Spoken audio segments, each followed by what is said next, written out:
समझता हूँ मजलूम के दिल का हर नाला तासीर में डूबा होता है। मजलूम के दिल का हर नाला तासीर में डूबा होता है। जालिम को खबर कर दे कोई अंजाम सितम क्या होता है। और जब जुल्म गुजरता है हद से, जब जुल्म गुजरता है हद से, कुदरत को जलाल आ जाता है। फिरौन का सर जब उठता है मूसा कोई पैदा होता है। चुनाव तो बहुत छोटा है, नगर पालिका का चुनाव है। ये इंडिपेंडेंट आजाद वोट होता है जो गवर्नमेंट की इश्तराक से चलाया जाता है, लेकिन मकसद हम लोगों के बहुत बड़े हैं और हमें और आपको इस छोटे से चुनाव में एक बड़े मकसद पर नजर रखनी है। बहुत ध्यान से, तवज्जो से, गौर से मेरी बातें सुनिए। ये जो लड़ाई आज इस वक्त जमहूरियत, लोकतंत्र, संविधान बचाने की है, वो किसी और चीज से नहीं बल्कि आपके अपने वोटों की शक्ति और ताकत के जरिए है। इस देश और प्रदेश में किस तरह के हालात और माहौल बनाए गए हैं, ये किसी से ढकी छुपी बात नहीं है। आप भली भांति उन तमाम चीजों से वाकिफ हैं, लेकिन जब चुनाव हमारे बीच में आ जाता है तो कुछ ऐसे लोग स्वार्थी मतलबी होते हैं जो ये चाहते हैं कि सिर्फ और सिर्फ मैं ही पूरी जिंदगी मलाई खाऊं, कौम का भला हो ना भला हो या ना भला हो, गरीबों के साथ खड़ा हुआ ना खड़ा हूं, किसी की मदद की या नहीं की, बस मेरा डंडा और झंडा ऊंचा रहे, इसी को लेके वो हमेशा समाज के बीच में रहते हैं। लेकिन लोगों सुनो, आगे से पीछे सब लोग गौर से सुनो, ये चुनाव किसी के व्यक्ति का नहीं है, किसी जात का नहीं है, न राशिद भाई का है, न भगवान श्रवण गंगवार जी का, न हमारा, बल्कि ऐसे फिरका परस्त दौर से हमारा गुजर रहे हैं कि जिस दौर में यह चुनाव हम सकता है, राशिद भाई तनहा नहीं बल्कि नवाबगंज का एक आदमी। जब हम सब चुनाव मिलकर लड़ेंगे तब इन फिरका परस्त ताकतों को कहीं ना कहीं हम धूल चटाने का काम करेंगे। आप बिल्कुल ईमानदारी से हाथ रख के सोचना, राशिद भाई भाजपा के मुकाबले में राशिद भाई के अलावा दूसरा कोई उम्मीदवार नहीं। जिस शख्स की बात की जाती है, जिस व्यक्ति की बात की जाती है, मैं उसका नाम नहीं लेना चाहता, लेकिन वो व्यक्ति चुनाव जीतने के लिए हमारे और आपके बीच में नहीं है, बल्कि वो ये चाहता है कि साफ सुथरी छवि का आदमी कहीं जीत न जाए और फिर हमारे गंदे कामों का कहीं अंजाम बुरा न हो। वो जीतने से ज्यादा एक अच्छे आदमी को हराना चाहता है, ताकि ये हार जाएंगे तो आगे के रास्ते हमारे लिए खुले रहेंगे। बताओ जरा सही, कौन सी उनके पास शक्ति है, राजनीति को, समाजी को, कौन से उनके पास ताकत है, कैसे वो जीत रहे हैं, कैसे वो नगर पालिका के चेयरमैन बन रहे हैं। माननीय भगवान श्रवण गंगवार जी, क्या ये हम मामूली आदमी समझते हो? नवाबगंज का विधायक कोई भी हो, लेकिन नवाबगंज की पहचान आठवीं को देश में माननीय भगवान श्रवण गंगवार जी और जितनी मजबूती के साथ माननीय जी खड़े हैं, आप जब काउंटिंग हो तो देख लेना, जितने वोट इनके प्रयासों से, इनकी राजनीतिक शक्तियों से राशिद भाई को मिल रहे हैं, उतने वोट दूसरा कोई उम्मीदवार पा तक नहीं पाएगा। ये राशिद भाई आपके बीच में इतने मजबूत है। सियासी सोच समझ के फैसला कीजिए, जज्बात पे मत बहिए, रो में मत बहिए। जज्बात पे हमने जब फैसला किया है, रिश्ते नाते खानदानों को जब तक हमने देखा है, तब तक कौम का नुकसान हुआ है, मिल्लत का नुकसान हुआ है, पूरे समाज का नुकसान हुआ है। आप अगर अपने व्यक्ति और अपने जाती फायदा चाहते हो तो जो चाहे वो करना, अगर वाकई तुम्हारे दिल में अपनी कौम का थोड़ा सा भी दर्द है तो सिर्फ एक साथ बिरादरी नहीं, आप बता दो नवाबगंज में मुस्लिम बिरादरियों में जितनी बिरादरियां हैं, कोई भी दूसरा उम्मीदवार ऐसा नहीं होगा जो इन तमाम बिरादरियों को अपने साथ रखे हुए हो।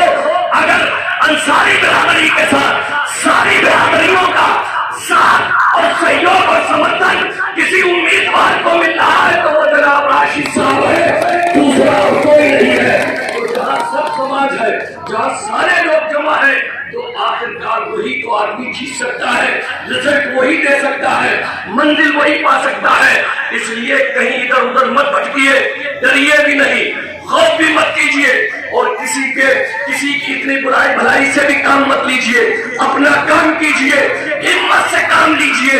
हिम्मते मर्दा मदद खुदा, उठान कमर की उड़ाता है, कर दे खुदा क्या करता है, उस दिल की मदद अल्लाह भी नहीं करता। 11 तारीख तक प्रयास करोगे, कामयाबी यकीनन तुम्हारी ही हो। हालात जिस तरह के आप जानते हैं, मानवता इंसानियत का ऐसा गला घोटा गया, ऐसे ऐसे लोग जमीन और सरफरोश, जिनको इक्तदार मिल जाता है उसके बाद उनकी असलियत और हकीकत का पता चलता है। आप दूसरे को जब मौका देंगे तब पता चलेगा कि आखिर कल कैसा था और आने वाला कल कैसा है। फर्क तभी आपको महसूस होगा जब दूसरा आदमी उस जगह पर आएगा। आप जानते हैं सांपों में अलग अलग वैरायटी होती नहीं होती, सांप किस कई किस्म के होते नहीं होते, सांप कई तरह के होते हैं, लेकिन चाहे जिस तरह के जितने सांप हो, सांप बिरादरी एक दूसरे को काटती नहीं, ये काटती है। हम मिल जाएंगे काट लेगी, ये मिल जाए काट लेगी, वो मिल जाए काट लेगी, जानवर मिल जाए काट लेगा, लेकिन एक ही बिल में कई कई सांप रहते हैं। सांप सांप को नहीं काटता, वो जानता है कि ये मेरी बिरादरी है। अगर हम ही एक दूसरे को डसने लगेंगे, काटने लगेंगे, तो पूरी बिरादरी खत्म हो जाएगी, मानवता खत्म, हमारा सारा हमारी बिरादरी खत्म हो जाएगी। तो सांप सांप को नहीं काटता, बिच्छू बिच्छू को नहीं काटता, और सांप ऊपर चाहे के बना तेरा मेरा चले, लेकिन जब बिल में जाता है तो सीधा जाता है। ये मानवता का दुश्मन इतना बड़ा दुश्मन है कि ऊपर भी तेरा मेरा है, बिल में भी सीधा नहीं है। क्या ऐसे को समझ सिखाने की जरूरत नहीं है। आप सब जानते हैं सारी चीजें आपके सामने है, उसके बावजूद भी अगर आपने फैसला और निर्णय इधर उधर रहा, काबिल रहा कि ये जीत रहा वो जीत रहा, ये इतने बड़े लोग जो सियासत में बहुत ज्यादा तजर्बा रखते हैं, और हम लोग जानते हैं आज उत्तर प्रदेश में लड़ाई समाजवादी पार्टी और भारतीय जनता पार्टी के। बताओ समाजवादी पार्टी और भाजपा के बीच में कोई अन्य दल है? अरे बताओ कोई अन्य दल है? बसपा का दूर तक पता नहीं, कांग्रेस का वजूद नहीं, और जो अपने आप में आजाद है, तो आप बताओ उसका कहां किनारा होगा, कहां मंजिल होगी, जब इतने बड़े वर्कर, इतने नेता, पूरी पार्टी जिसके साथ है, तो वो तो आपके लिए इतने वोट देने की अपील कर रहे हो जिसके साथ कोई नहीं है, वो कैसे चेयरमैन बन सकता है? अगर चेयरमैन बन सकता है तो सिर्फ मोहम्मद राशिद बन सकता है, अन्यथा तुम्हारे बीच का कोई आदमी दूसरा चेयरमैन नहीं बन सकता है। कल 11 तारीख के बाद कहीं पछताना न पड़े, इसलिए आधारशिला रख दो। और ये माजी मंत्री जी, ये बुजुर्ग हो गए हमारे बीच में, इनके अब 2-4 ही चुनाव होंगे। ये कैसी नींव बुनियाद रखो कि नवाबगंज में जब 11 तारीख को वोट पड़े तो समाजवादी पार्टी का परचम लहरा जाए। जब नवाबगंज में आपका चेयरमैन होगा तो 2024 में समाजवादी पार्टी का परचम लहराने से कोई नहीं रोक पाएगा, कोई नहीं रोक पाएगा। इसलिए आप हजरात से मेरी गुजारिश और अपील है कि आप हजरात बहुत सोच समझ कर अपना फैसला कीजिए। जमहूरियत को बचाने के लिए, लोकतंत्र को बचाने के लिए आप इस बार समाजवादी पार्टी के हक में कुल का कुल मतदान कीजिए। और ये जो नौजवान खड़े हुए हैं, इन पर बड़ा दायित्व और जिम्मेदारी है। हम लोग तो रिटायरमेंट की तरफ है, आने वाला कल तुम्हारा है, भविष्य तुम्हारा है, मुस्तकबिल तुम्हारा है, तुम ही कौम को आगे ले जाने वाले हो। इसलिए सिर्फ जज्बाती नारा लगाने से और मोबाइल की दुनिया में खोकर चौक चौराहों पर तबसरा करने से ये जो छतरी फिरका परस्ती तनी है, ये उतरने वाली नहीं है। बहुत संजीदगी से फैसला लेना, अपनी तमाम ताकतों कुव्वत का इस्तेमाल करना, और जो तनाव की छतरी है उसे 11 तारीख को अपने मत के जरिए उतार ही देना। जब तनाव की छतरी से बाहर आओगे तो फिर हम और आप देख लेंगे। इस वक्त जो हालात है, मैं बहुत साफ खुली बात नहीं, सब जानते हो आप हालात, किस तरह का दौर है, किस तरह का जमाना है, किस तरह के हालात हैं, किस तरह से ये वक्त मौजूदा हुकूमतें हमारे तुम्हारे हर तरह के मुखालिफत कर रही, दुश्मनी कर रही है, तो ऐसे वक्त में क्या माननीय भगवत शरण जी की लाज रहेगी? अरे बोलो, लाज रहेगी?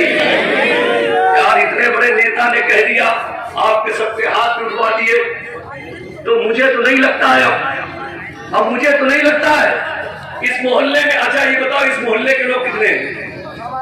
हाथ उठाओ ना, हाथ उठाओ।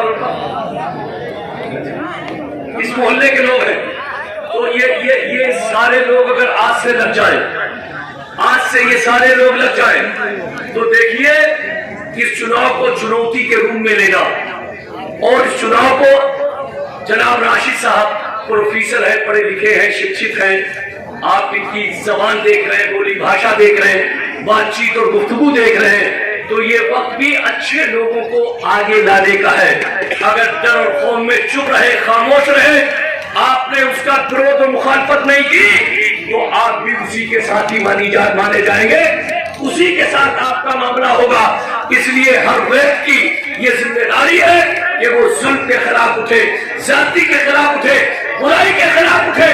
और बुराई और जाति और जुल्म के खिलाफ जब हम सब उठेंगे तो इंशाअल्लाह कामयाबी हम सब की यकीनन होगी, यकीनी तौर पर होगी।